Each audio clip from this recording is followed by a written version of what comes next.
Uh, okay, I'm sorry because I'm sitting like this.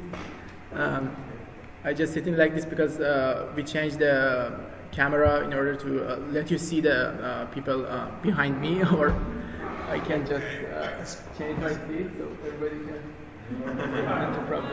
Okay. Are we live now on the Instagram? Okay. Hello everyone. First of all, I should appreciate the help of Iranian community in the Qutbus and the Iranian Association of the Brandenburg University of Technology in organizing this event. It couldn't be possible to gather today in the library of BTU without the help of my colleagues in the IABTU. I will use this opportunity to here to ask you to follow our accounts in social media and join us for our next events. Then, about the Hamkhan project. Hamkhan is a group based on Telegram Messenger that was created in March of current year. Hamkhan members are from various fields of study living in different countries around the globe, but are all interested in one thing, which is reading in this group. We chose a book to read and gather online once a week to discuss what we have read in the past weeks, in light of all our different backgrounds. The first book that was chosen and read was A History of Modern Iran, and while reading, we contacted the author Professor Abrahamian to be with us in an online meeting as we finished reading his brilliant and valuable book. We are honored to have him today to ask him our questions about the book. And the next part is introducing Professor Abrahamian. Ervand Abrahamian was born in 1940 in an Armenian family in Tehran. When he was young, he moved to Britain and grew up there. He studied history and received his bachelor and master at Oxford University and later his PhD at Columbia University. He gradually became a key figure in the field of Iranian modern history. He was not only active in the academy, but also he appeared several times in media to cover Iran's events. Some of his famous works are Iran Between Two Revolutions, The Cope 1953, and The History of Modern Iran. His books, especially in Iran, are always among bestsellers due to his style of writing, which describe history in a simple way for common readers. Louder, okay. Now we are going to talk about his book. Everything fine? Was there any problem about introducing you, sir? No. But before we start, I would have a question for everyone. Is that okay? I thank you. Thank you too.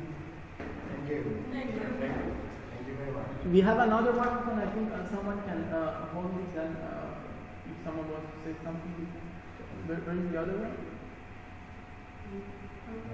We have two microphones. Okay, so you can hold it, and yeah, if anyone wants to say something, you can use it later.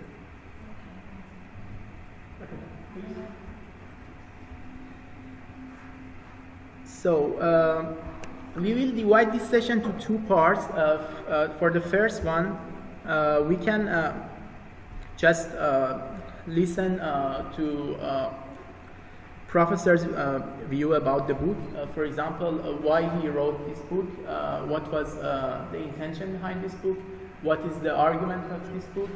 And the part that I like is that to ask him to just tell us that why should we read history of Iran?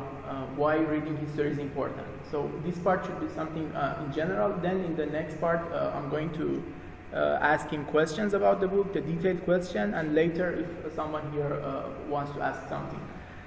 So first of all, I will ask you, Professor, if it's possible for you to just introduce the book and why you wrote that, and what is the main argument of the book, and what is the main difference of this book with other books, and if someone wants to choose a book in the field of history, why someone should choose this book. Saeed, thank you for organizing this, and thank you for the university for this opportunity for having a discussion. Before I start, I would like to raise a question for everyone to mull over in their minds. If you were asked to write an essay or a short book on history of modern Iran, modern being the last 100 years, 150 years, what thesis would you pick? What sort of theme would you pursue to write a history of Iran or any country? And here there's no right answer. The only question is, which is a better theme, thesis, argument to use? Writing history is more than description. In any country's history, especially, there's a lot of interesting things that you could describe. But history is more than description. History should have an argument, a thesis, a question that possibly has an answer to it. So you have to basically follow a thread over 100, 150 years and follow that thread and try to basically see the country's history through thread. And there is no, you could say, one or wrong thread to follow. The question is, what do you find most useful? You've been reading a number of books on modern Iran, and you notice each book has a different thread it follows.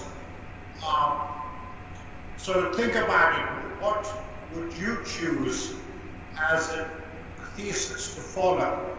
And history is a bit more complicated than other social sciences like sociology or anthropology. In those social sciences, you can take a particular time, a particular issue, and describe that and analyze that. It's more like a photo plot of the question. History is more complicated. History is more like a film. You're going through a long period of time, 100, 150 years, and you want to see how that theme develops over that period. And then more complicated, you need to have an agency that actually driving this thread from A to B, C to E. So it becomes much more complicated than other social sciences. That's why history is has been described as really the part of the social sciences, because it's much more complicated than other social sciences. So when you try to write a history of any country, you really have to have an argument. And would like to basically ask each of you, what argument would you use? Our argument, I don't mean in terms of dispute, but in terms of a thesis to pursue. There are some books on Iran that follow the theme of nationalism. There are others that follow the theme of Islamic revolution as the crucial point. There are some that basically follow the conflict between center and periphery. There are other ways of looking at it. What I pursue, I would say, don't way to, is to look at the creation of the centralized state. That's the main feature of 20th century Iran. So, look, beginning of the 20th century, compare it to the 21st century, what here, development of a strong centralized state, which has never existed in China history before. Even the Safavid comedians had a centralized state. And I would question what I have to do with describe and analyze the development of the state and what that then had unfortunate consequences in society, leading eventually, of course, to the Islamic Revolution of 1979. So I would say in argument with the book, don't say it's the only argument one can use to develop the history of Iran. I'd like to ask you, what would you choose if you were to write a book about recent history of Iran? Should we answer the question? Yes. Just curious. Yes. First of all, some of your ideas. Yes. First of all, I should say that since the beginning, the quality of the video, I think it was better. But after some minutes, it became the weak. Should we call you again? Can you end the call and call you again? Oh, sure. Yes. Okay. Thank you.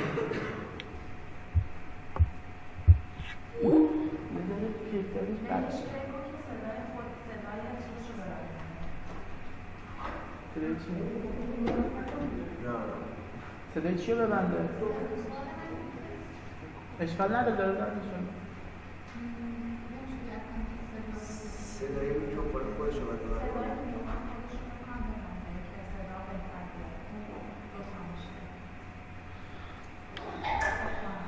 پیام بدم یا زنگ بزنم بهش بگم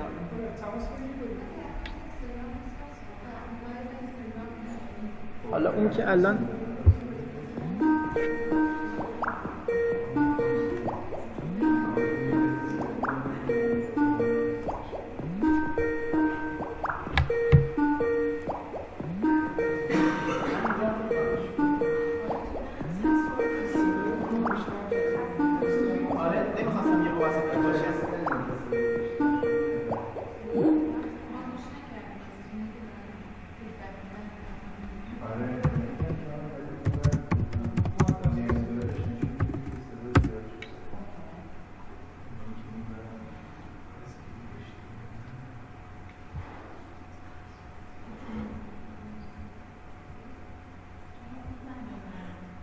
اون دفعه اول هم ایشون زنگ زد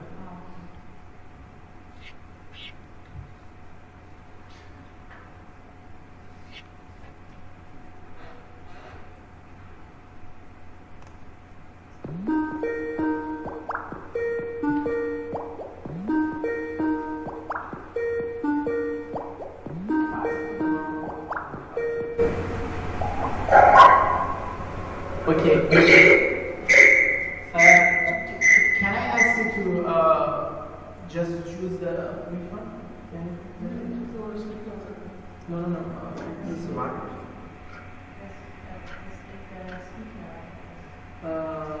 To choose the just one speaker that will allow us to hear you. I mean, just closing the other one. We have some noises from the right thing. Maybe our sound is playing there also.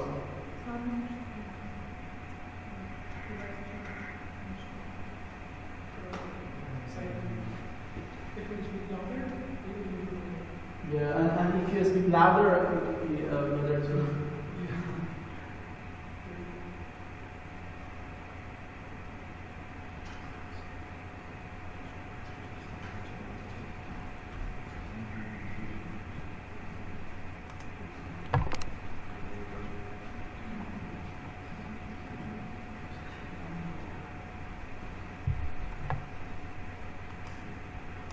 Said, I couldn't hear what you were saying, but could you hear me? Yes, we can. Yeah, it's better. So, who wants to answer? I have an answer, but if anyone wants to continue. The question of the professor was if you want to read a book about history or write a book about history, which argument do you think is better to have? Which point of view do you think you should apply for writing a book about history, especially about Iran? To me, I think if I want to choose a book which can help me, I really like to read a book that can tell me something about what's going on right now in Iran, to answer my question about current era, not to just go through the history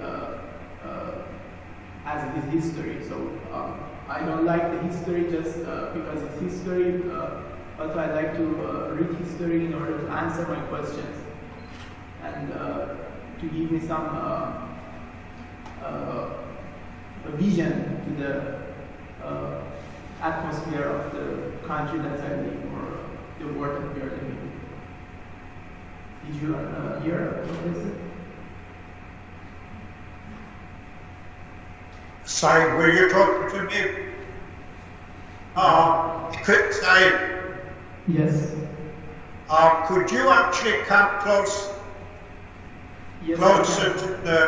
Yes. Maybe because I changed my place, that was the problem. Yeah. All I hear is an echo. Okay. Is it better right now? Do you have a better I sound? can hear you there, but when you're sitting at the back, all I hear is an echo. Okay. I think now is better. Yeah. I can hear you now. Yes. Okay. I said that I think choosing a book which has a approach that focus on the not just the history but also what's going on in the current era. It's my type. I prefer to read a book which can help me to improve my vision about current time. Not just the book which is focused on the history as it is history. Yes, actually, that's a very good issue. A lot of history is written from where we stand at the time, and historians describe this as presentism. The present is dominant. The trouble with that approach, I see it has interest for relevance of contemporary, but the problem with that position is then you're seeing the past in the eyes of the present, and that tends to distort the past. So, for instance, at present, I would say an important issue for Iran would be the question of democracy, right? Now, if you project that back to 150 years or so, there are periods in Iranian history where democracy is important, like during the Mashrutiyat. It's also important during 1941 to 1953. But then you have long periods where democracy is not really at the top of the agenda. And you'll be leaving up those long periods of Iranian history to just focus on the question of democracy. And there's a very good book on actually history of democracy by Abrahamian, which actually does that. Looks at history of Iran as a struggle for democracy. It's a very good way looking at it, but I just that approach it leaves out a lot of things that are even important, sometimes more than the question of democracy. But here what you raise is actually a question of how important present should be in interpreting the past. I agree that we can't ignore the present as the issues we raised are the present, but we shouldn't limit it by just what's happening in present when we look at the past. So another example I would say, Iran as a state, it's a given, it's not a question of making a state. But if you look at the history of Iran last 50 years, without looking at the state, then you're missing the long issue, important issue of the establishment of the state. So what you raised actually is an ongoing problem historians have, is how far should they be influenced by immediate issues of their own time when they look back into the past. And E.H. Carr actually, in What is History, deals very much with this issue. So what I understand is that we can have very different approaches, and then we can, for example, dig the history with democracy or religion or art or whatever, and we can have different histories. Is it true? Well, not different, but different ways of looking at the past, yes. And as I said, there is no one wrong or one correct way. It's basically which one gives better history of the 150 years you're trying to deal with. Okay, thank you. Then please go through the book and why you wrote that book, and then after that I will ask you questions about the book, about specifically the history of modern Iran. Well, practical reason why I wrote the book is the publisher wanted a series of books on modern Iran, modern Middle East. There were books on modern Egypt, modern Saudi Arabia, modern Jordan. They asked me to write one on modern Iran. And the titles all A modern history, not the modern history. So that's an important difference between A and the. And it's left me to decide what people to take. And if you look at the series of these, you find each book in each country has a different theme areas. And basically grappling with all the different issues I could have taken, I came up with the issue of the building of the state as the central problem of Iran. Thank you so much. I will start questions of our members. Then I will start from the question which more focused on the methodology of this book. The question is that it seems that the main resources used for your book are foreign and secondary sources, while there are many primary and reliable sources available on the topic and historical period discussed. Is there a specific reason for this measure? Do you see it as undermining the credibility of your book? No, there was actually reasons for what the sources I used. You're right. In this book, I rely predominantly on secondary sources and Western sources. The reason for this is simple. The book is for undergraduates in the West, especially America. So like in the bibliography, I wanted to use books that would be available for them, so to pursue the topic, that have it. But I think, of course, with a serious book for graduate students, I would say a heavier, I would have used a much more primary sources and Iranian sources. But there's an added problem is that when you're trying to use primary sources, what's more available?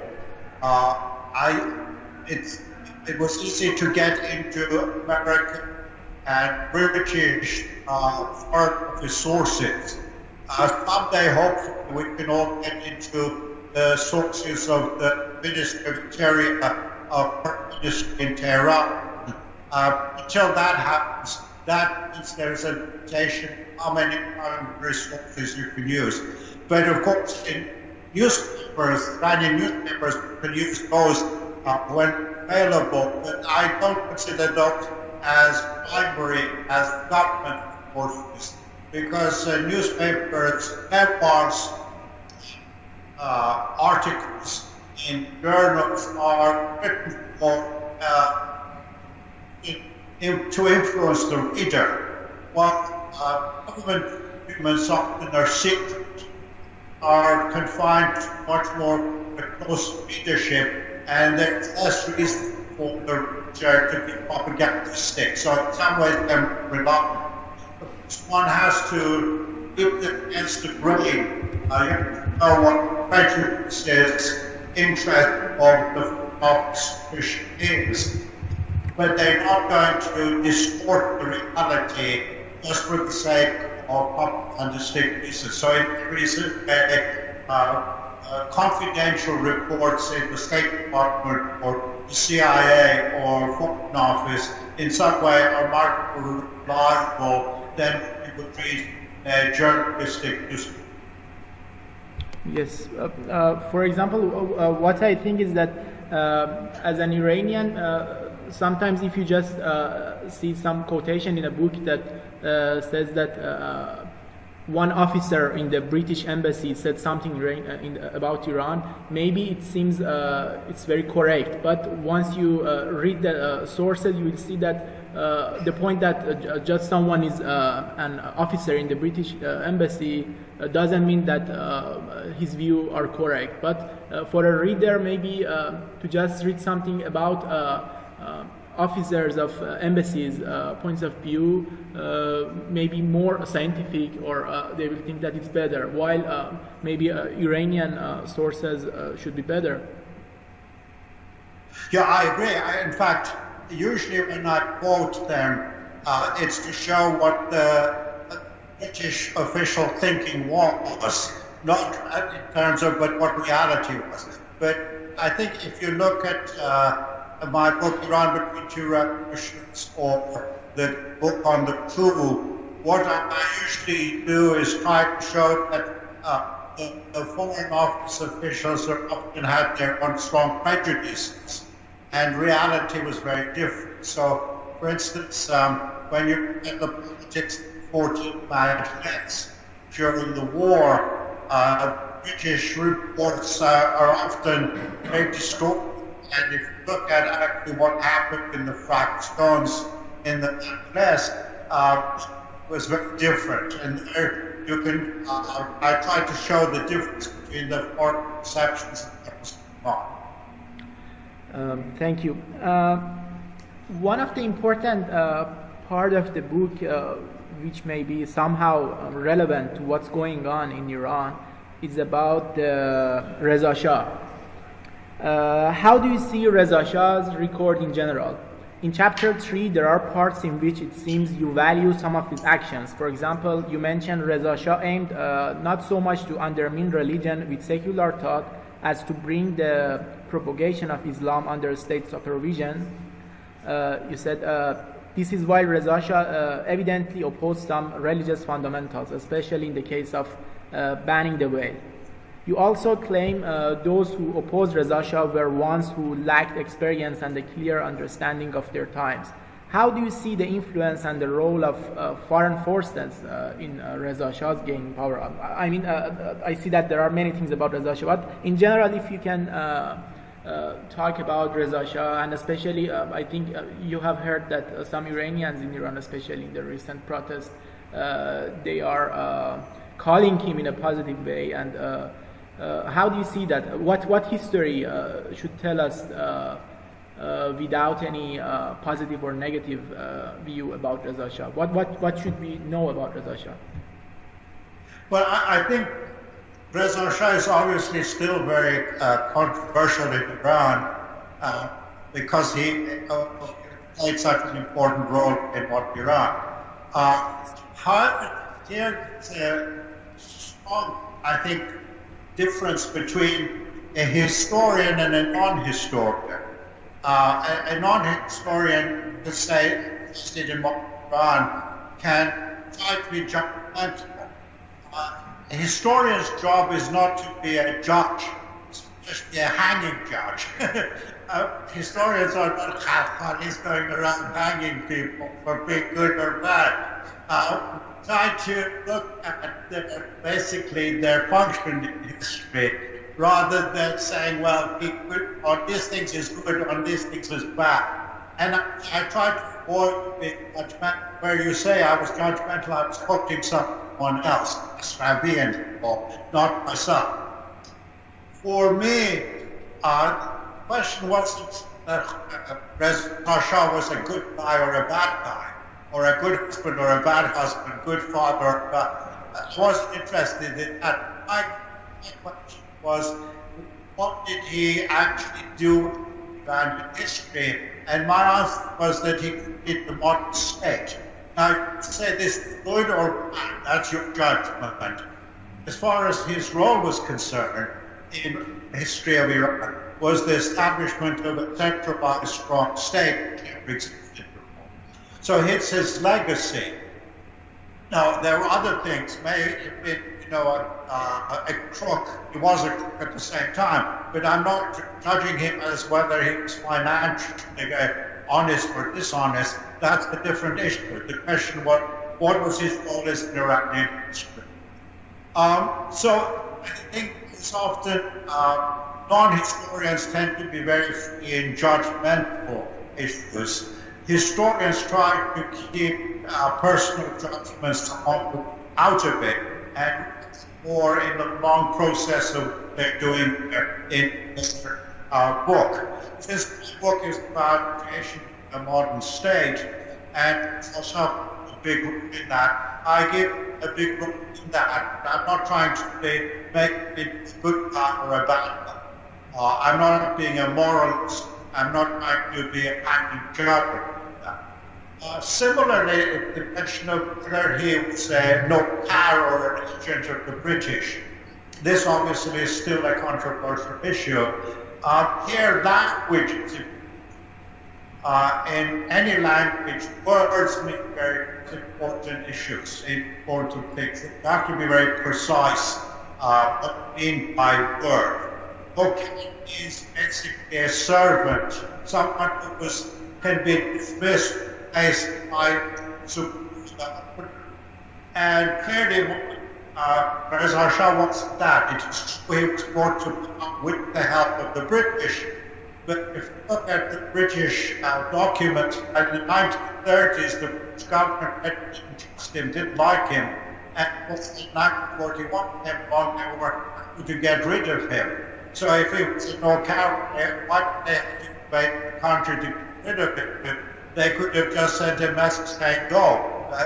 What you do with no cars, you don't have to invade the country to get rid of that person. So it's simplistic to say someone was either an agent or no or completely anti-British, which of course wasn't completely anti-British. There's a whole spectrum between the agent and the anti.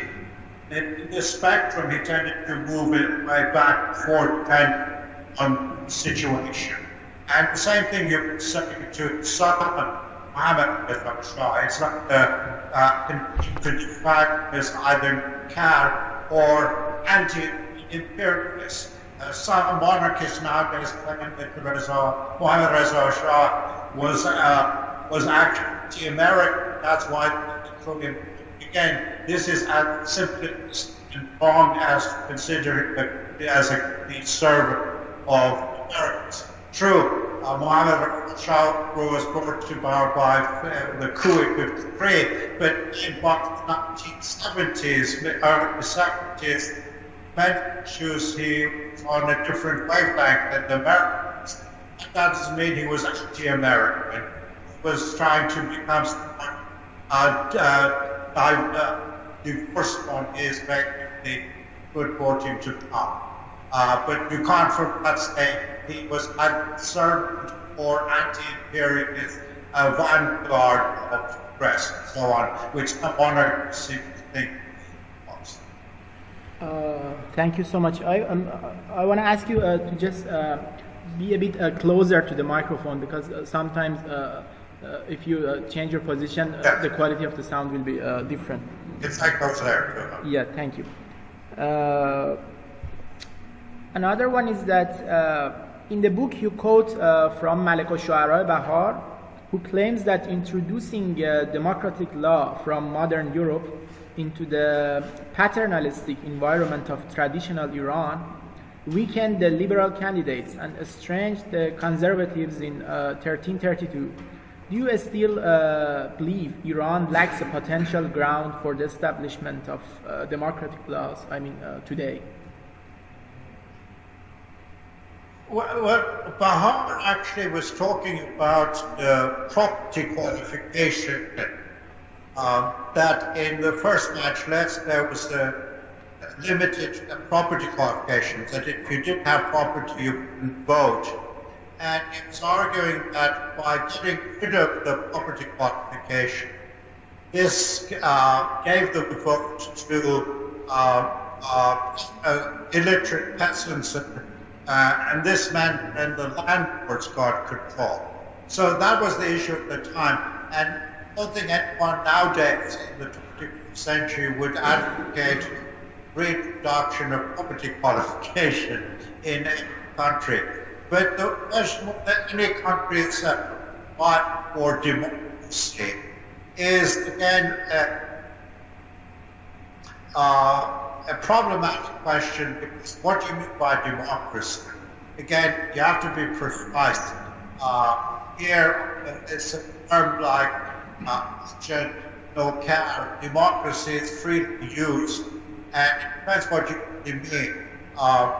If a true sense of democracy, of everyone being equal and having equal rights, whether gender or class, and that's an aspiration some countries can have, but you can't find any country map of the world that doesn't have a described as a true democracy.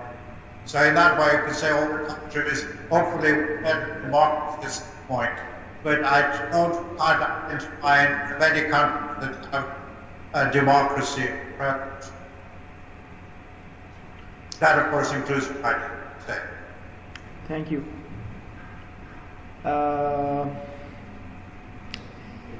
The next question is, of course, controversial. Because which is, I think, as I read your book, this question is not for me, but I remember the part in the book, but I don't remember the exact part that you described the Islamic Republic of Iran. And the question of the one of member is that why do you believe the Islamic Republic will stay in power for the time being? Do you believe Iran's current regime will only topple by foreign invasion? That was the question.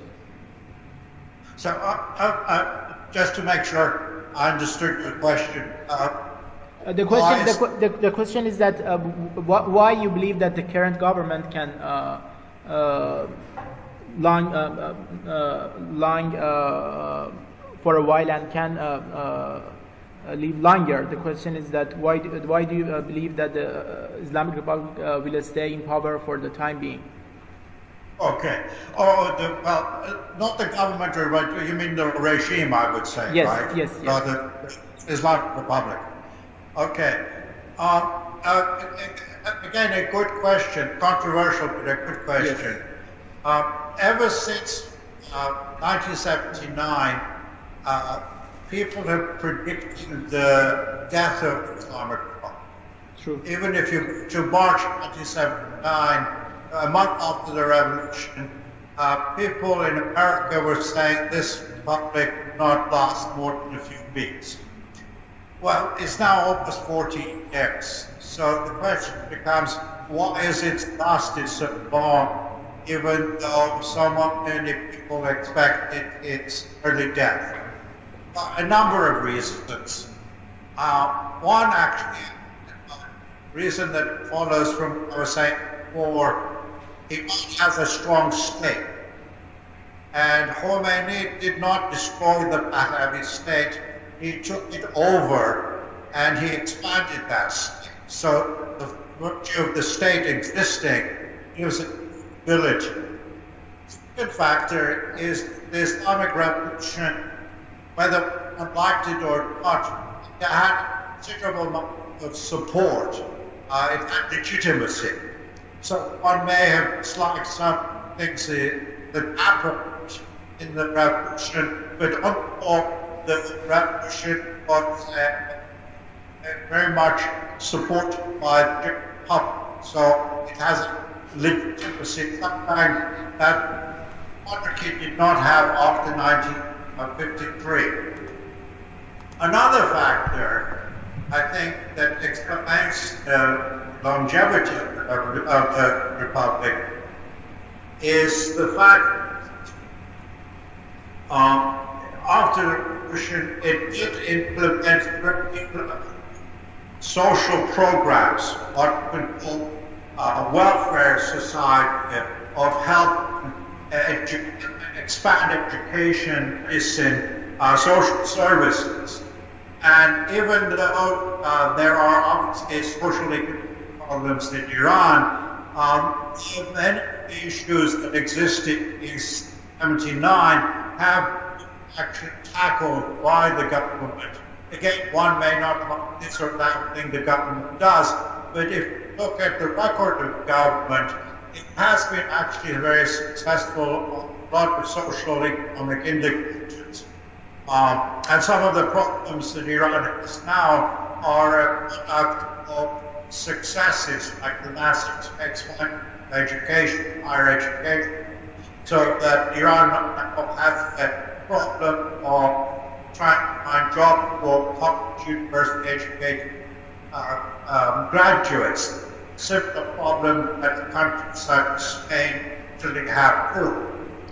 But on the whole, often Iran is forgotten that a lot of social services have dramatically improved.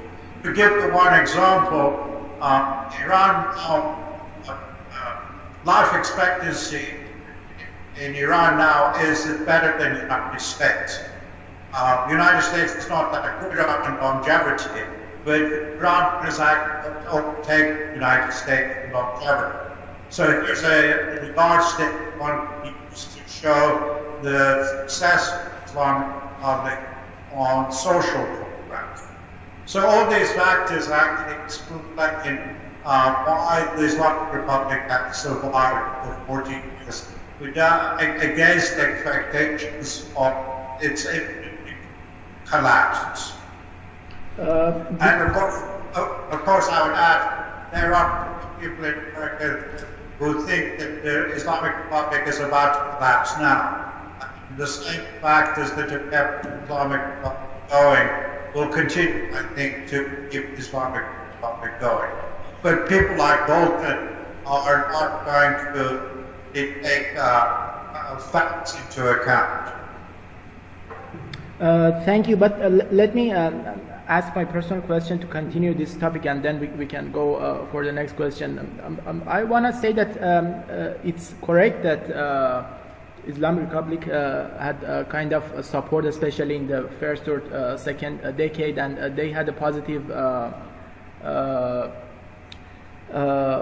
result in the first and second decade, especially in the fighting against illiteracy or in the some social project that you said. But what we see right now is that the number of the illiterate people, it's going to increase. This is something that these are new people. These are not the people that the Islamic Republic took from Pahlavi dynasty. These are new generations that still we have illiterate people, and especially regarding the current political atmosphere in Iran, it's somehow we can see that the support for the government is going to decrease.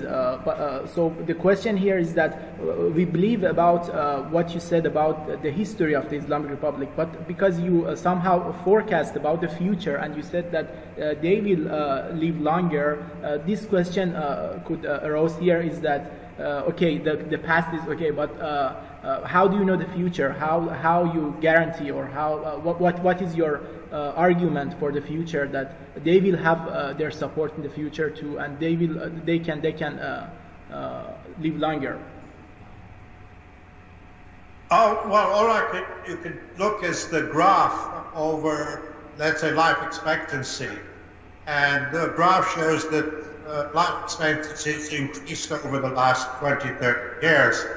It is possible it will decline in future, but if you follow the graph, it would probably remain pretty static unless there's some drastic crisis. It's not likely to go downwards on it.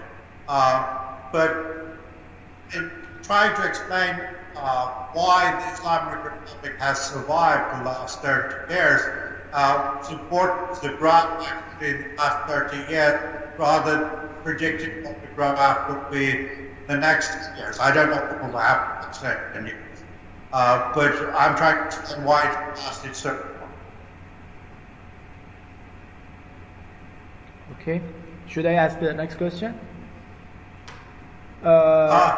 Yes, I mean, just a question again for you.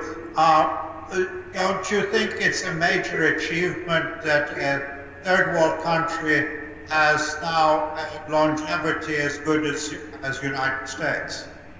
The third world country what? Can you repeat the question? Has longevity, people's longevity as good as a very developed countries like the United States.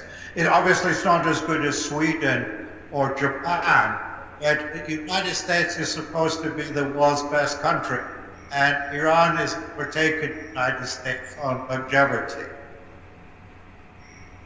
Isn't that some achievement? Yeah.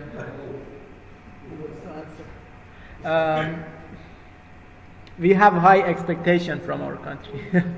Yes. You have more better expectations than most Americans have of their own country. Yeah. And you as a historian completely aware that Iranian, how they look like their history and how they think that they used to be the best country in the world. So this is what they expect from the current government too. The next question is about the reaction or the strategy of the Islamic Republic toward the West. How do you see the Islamic Republic in terms of its strategies in confronting the West in comparison to that of Qajar and Pahlavi dynasty? Has Iran been successful in controlling human and his natural resources? Will this strategy carry on in the long run?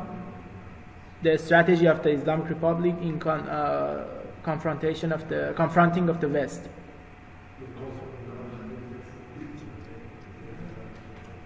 It's hard to compare the Islamic Republic with previous Pahlavi regimes, mainly because the international situation is so very different. In its earlier period, you had a bipolar world, especially the Cold War. And then the question was how could Iran keep its independence from both the West and the Soviet Union.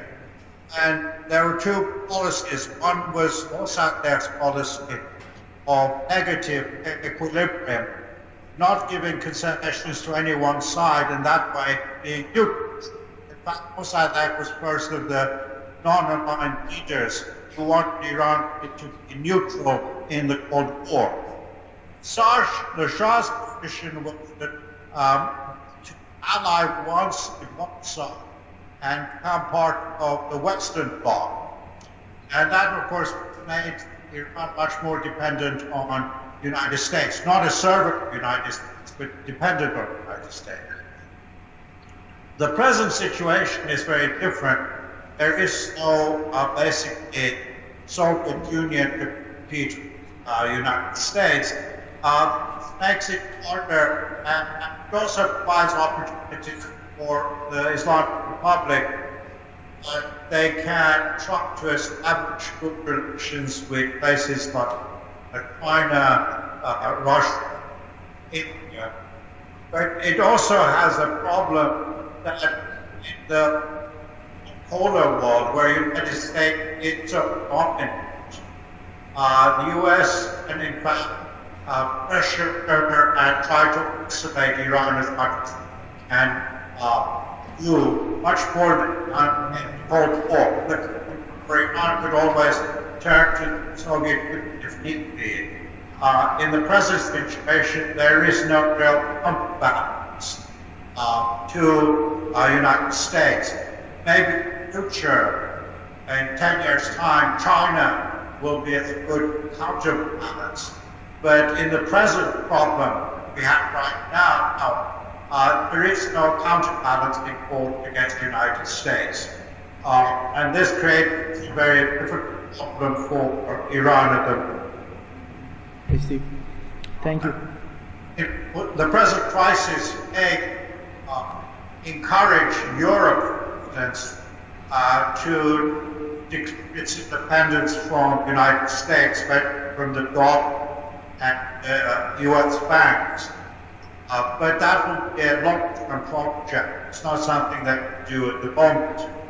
When it comes to a question of sanctions now, it's probably the United States will get its United States, Europe, in imposing strict sanctions on Iran. So Iran would be left with only China and Russia to depend on.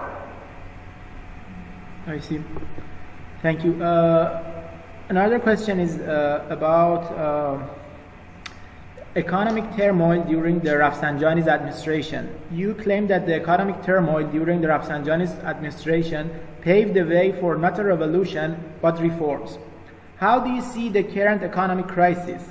Will it place Iran on the verge of another revolution or to reform, especially in light of recent protests in various cities across Iran?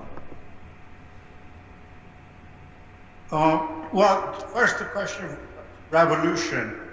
I don't see a revolution in the making for a number of reasons. One is actually revolutions are very rare. If you look at world history, I'm not talking about uprisings, revolts, chaos, but real revolutions. There are basically 4 or 5 major revolutions, Iran being one of them. Carlyle, historian of the French Revolution, when he described the French Revolution, he said this was such a phenomena that only occur once in a millennium, once in 1,000 years. Well, he was exaggerating, but it wasn't exaggerating much. After the French Revolution, we really get very few revolutions you could call real revolutions. You can talk about the Russian Revolution, Chinese Revolution, the Mexican Revolution, the Iranian Revolution, but the other so-called revolutions are not real revolutions and when have a major upturning the whole society. So to think about another revolution in Iran in the future is again thinking of a really very unlikely event. The question is reform. Whether the regime will reform itself under economic pressures. And there's another possibility, of course, which is instead of reform, actually have much more right-wing, oppressive regime rather than a full reform regime. So economic pressures by the United States is expected to bring down the regime. What it can well do would be to power Iran a much harder regime, a more die-hard regime than the present government. And this is not something that would be good for Iran or the world, but it is an unforeseen consequence of the idiots in Washington who think by pressuring Iran they're going to have either a collapse of the regime or a much more kind regime that will do its bidding. What they will get probably is a much more powerful regime that the confrontation with the administration in Washington. So the choice, I don't think, is between revolution and reform, but between actually reform, reaction. I'm very pessimistic about possibilities of reaction. Thank you. Someone can check if we have other questions in the live or anyone who wants to ask a question.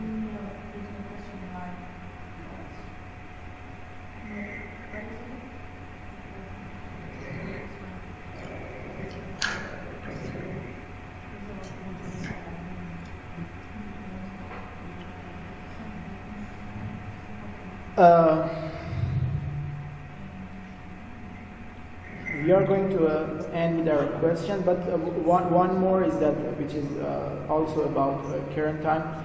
Do you have a question? Okay. Is it in Persian or no? Can you understand Persian question if someone wants to? You do?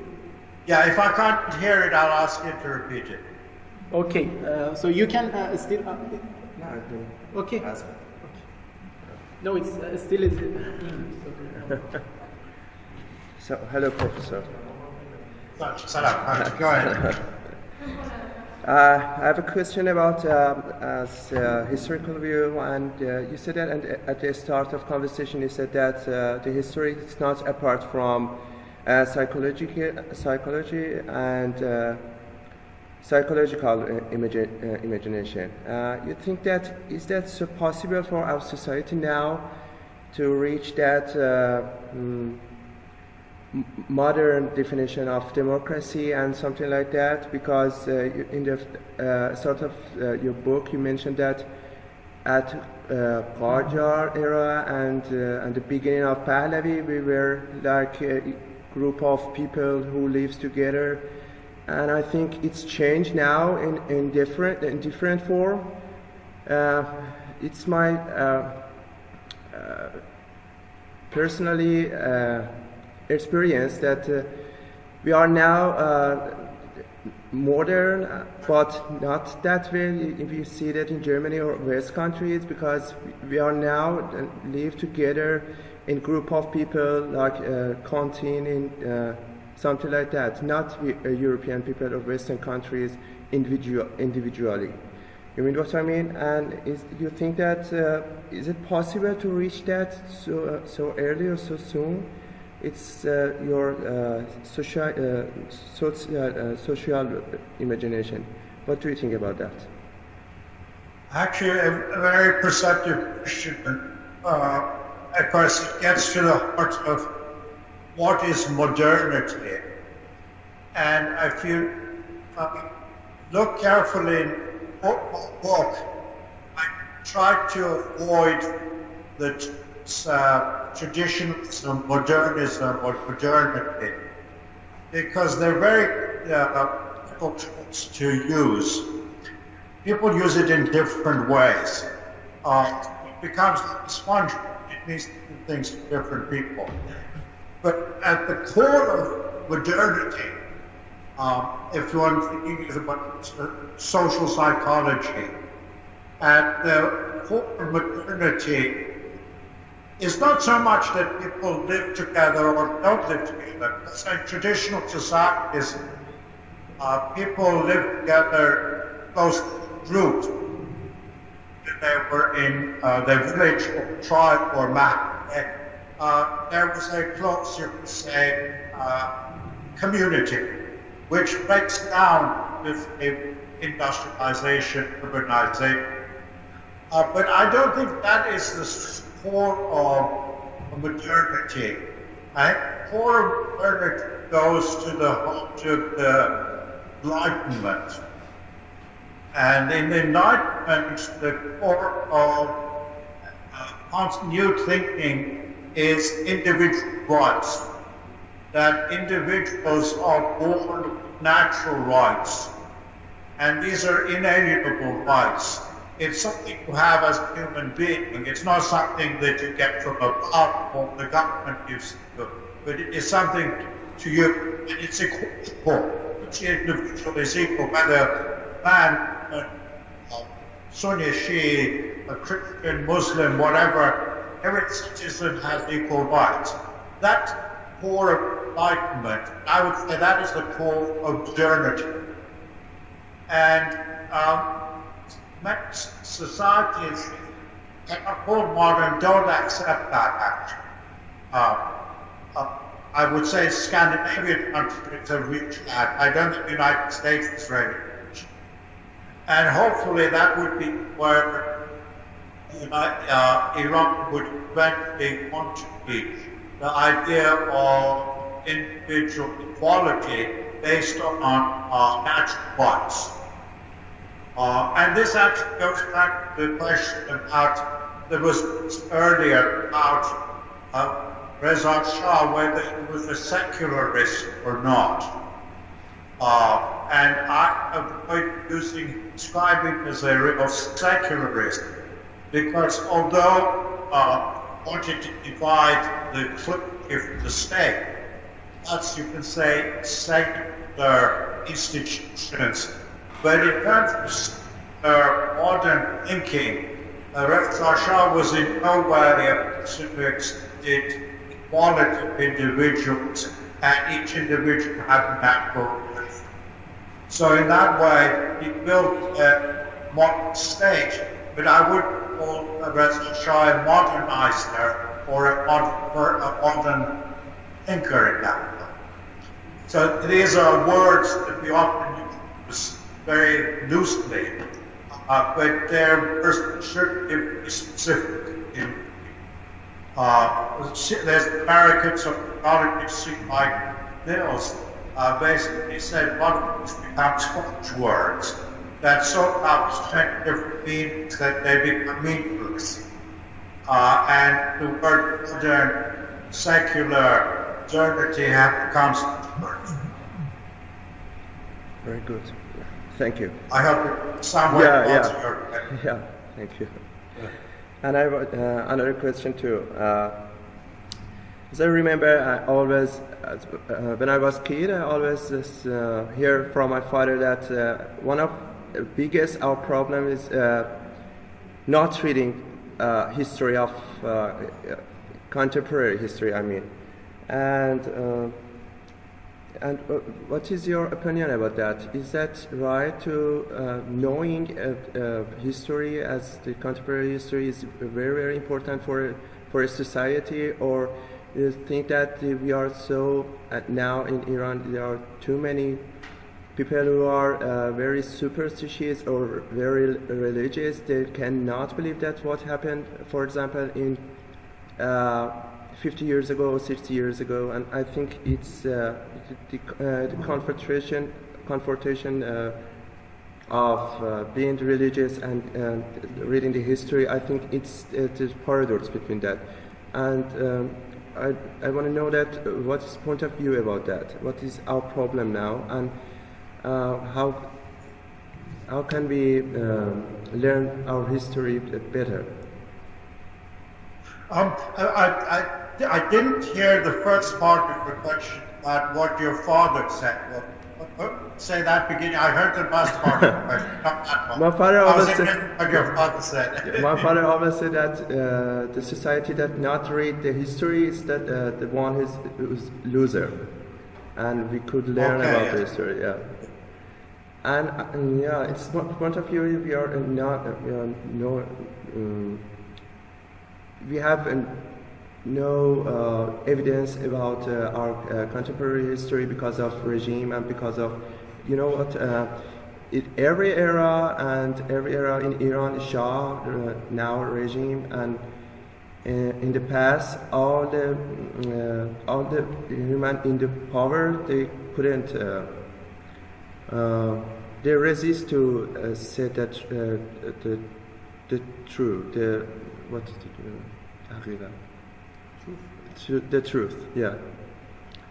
No, I understand the question. Yeah. I mean, history can't solve problems. All it can do is basically show problems that existed in the past and how people have looked at it. So I wouldn't, it's not like medicine, history is going to solve any kind of problems. And in Iran, of course, like any countries, people don't know much history. Okay, it's not confined to Iran. The United States, people don't really know much about American history. Or what they know is often distorted history. So to know history is useful, but it's not going to solve problems. Now, in Iran, there's this problem that history past is not studied properly. And the reason for this is political. Each regime has tried to propose its own view of the past. And this has led to great censorship and not, in fact, encouragement of study of history. To have history really need a lot of institutional support. You need universities, you need people who have tenure, who can to write truth, that follow government policy. Those things just haven't existed in Iran. So what you do get now in Iran is actually very good Iranian history. This is all very new, but it's mostly unfortunately outside Iran, not inside Iran. So this is giving, I think, us a very good insight to Iranian history. But that's not going to solve problems in the present or the future. All it can do is give us some sort of guidelines of what to look for. But it's not going to be the solution to all political problems. Thank you so much. Thank you too. Because we have live viewers on Instagram, I will go to ask one of the questions from one viewers in Instagram. I'm not sure about the content of the question, whether it is completely inside the book or not, but I will ask it because someone asked it. If it is possible, please ask Professor why he considers Bozorg Alavi as beginner of modern literature in Iran and not Ali Dashti. And he believed that this was a question which he read that on the book. Why you mentioned Bozorg Alavi instead of Dashti? Well, I think Bozorg Alavi is more of a modernist, is in that he's writing social realism. He's much more trying to portray a reality without basically embellishment or overuse of imagination. So I think he's much more in the tradition of Hemingway, actually. Closest to writing would be Hemingway. And I don't know if Dashti was that much influenced by that social realism. But of course, Dashti is an important writer. But I think Bozorg Alavi left a deeper impression on modern subjects. Interestingly enough, Bozorg Alavi was a very close friend with Sadegh Hedayat, but their writing were very different.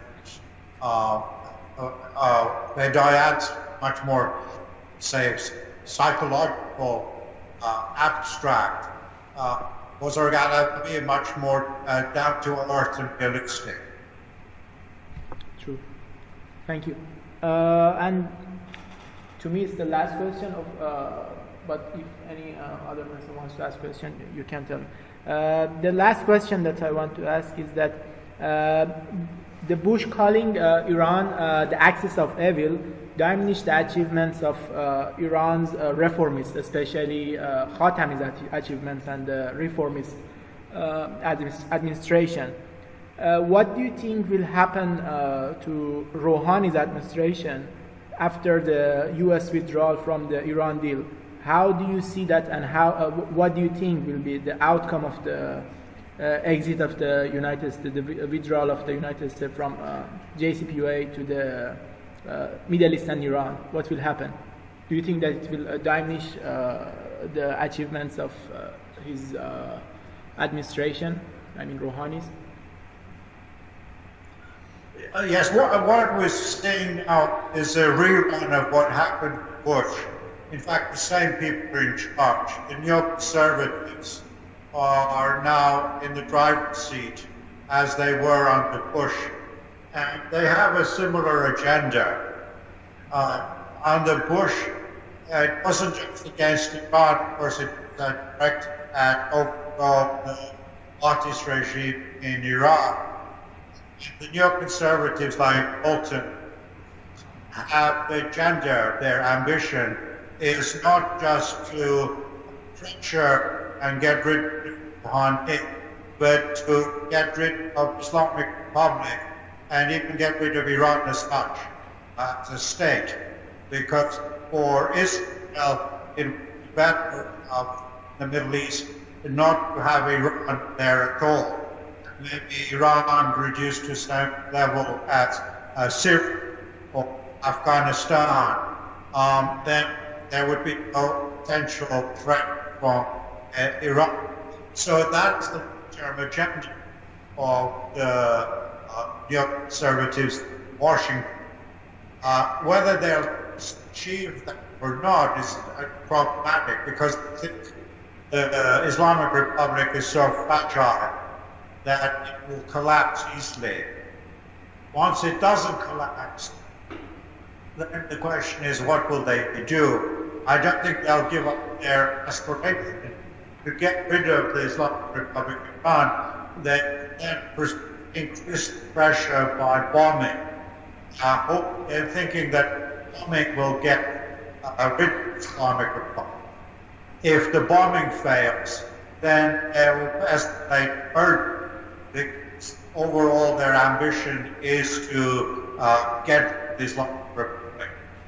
So one has to take seriously people who are in charge and what their aspirations are. So the question of Wuhan, whether he survives or not, is really a minor question. The question becomes much more important whether it is a republic or not. True. At the end, I want to ask you if you can suggest us a book for reading, especially because we just started reading History of Iran, and we have started your book. It should be your books, it should be other books. Do you have a suggestion for us as students to, for us reading the history as a non-historians, as students in different fields? Do you have suggestions, especially for books? Yeah, no, there actually, as I said, there's so much being now written on Iran, very good histories. So you can read the different books on the same topic and see how they differ. One book I would highly recommend is Fakhruddin Azimi's book on struggle for democracy in Iran. Again, it's a history of modern Iran, but focusing on the question of democracy. Another book is Ali Ansari's book, Nationalism in Iran. And again, as the title indicates, it's different interpretations of nationalism in modern Iran. Another book that has just come out is Abba Monad's book, History of Modern Iran, which is a 500-year history of Iran from the Safavid history to the present.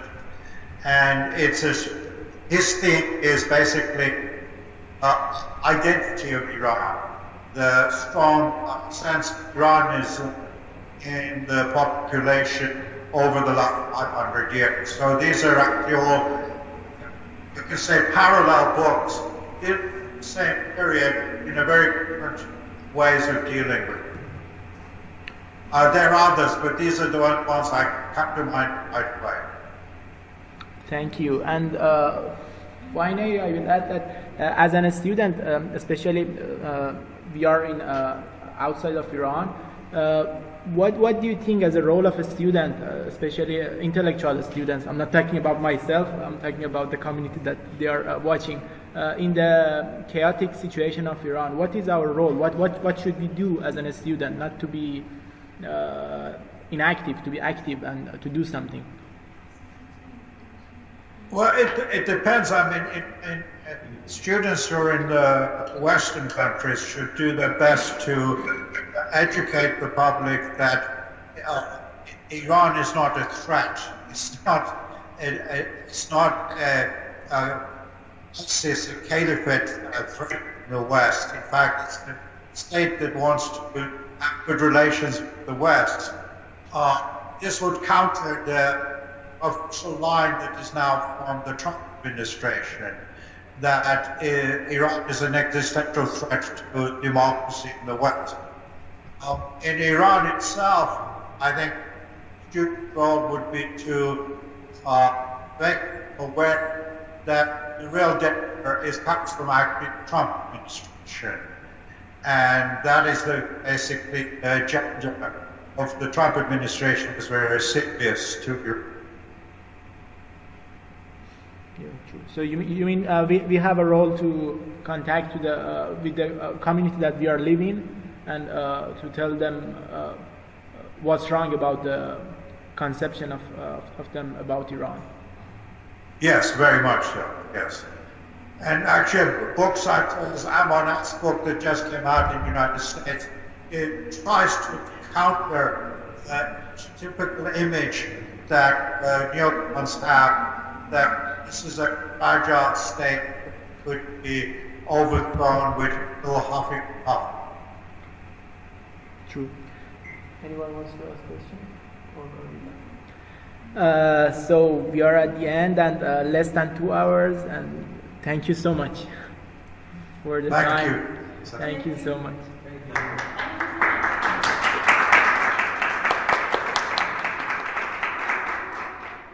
Have a nice day, Professor.